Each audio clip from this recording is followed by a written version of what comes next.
Hello, magandang tanghali po. Kami ay pagkagaling nagsimba ng Quiapo, try kaming mag-asawa na hinanap namin yung sikat na bulaluhan sa Quiapo, yung kay Mr. B.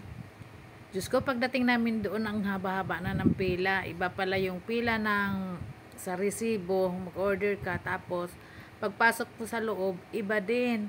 Pipila ka pa rin. Sa dami-dami ng tao, napakainit pa naman, pero sulit naman, napakasarap. Sobrang sarap ang ano nila doon, bulalo nila doon.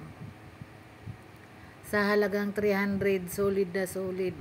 Kasi sobra-sobra sa aming dalawa pa yon. Pinilit na lang naming ubusin. Kaso tingnan mo, grabe ang tao, napakahaba ng pila. Ang hirap pag kumain ka talaga ng masarap, paghirapan mo. Ayan guys, thank you.